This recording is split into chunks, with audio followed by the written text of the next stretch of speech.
I read about a big vessel that was being launched. The bands were there, the people were there, the dignitaries were there, and the vessel began to turn on its mighty engines and ready to churn out in the bosom of the sea. Everybody was applauding, and the vessel began to shake, but it wouldn't move. And they turned it on full steam ahead, and it just wouldn't break away from the moorings. About this time, little fellow there broke away from his mother and ran out there and put his shoulder to the side of that big ship and began to strain with all he had. Everybody just died laughing.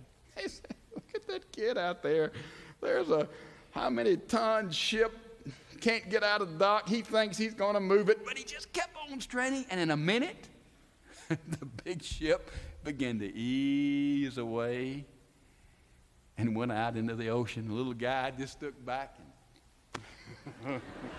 and looked around, and everybody had their mouths open. Did he make the difference?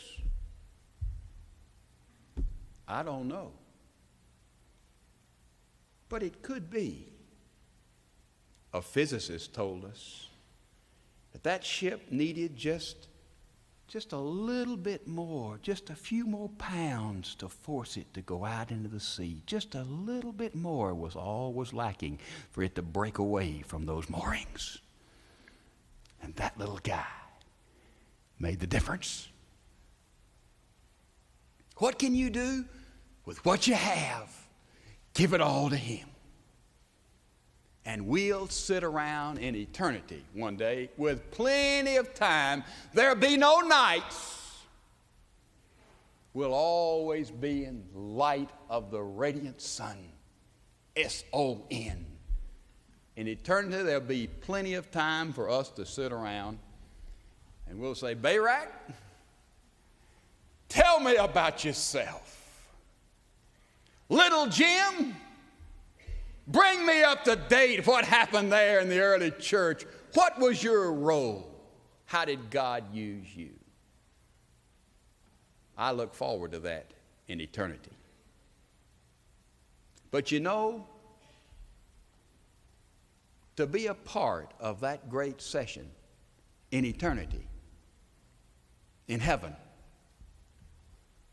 you have to make a reservation.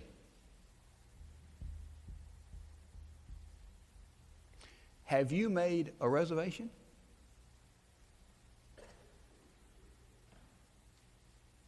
Is it confirmed?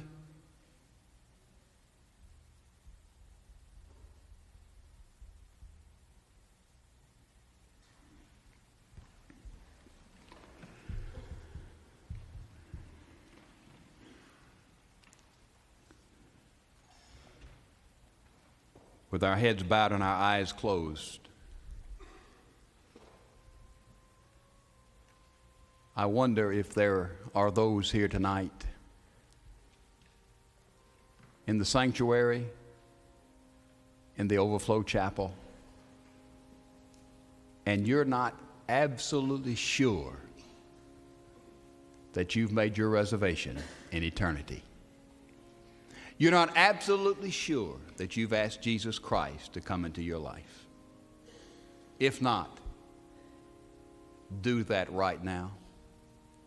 Simply pray, dear God, thank you for loving me. That's right.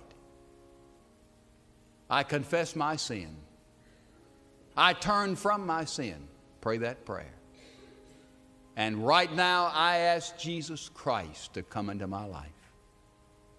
Thank you for saving me and for nailing down, for confirming my reservation in heaven. In Jesus' name.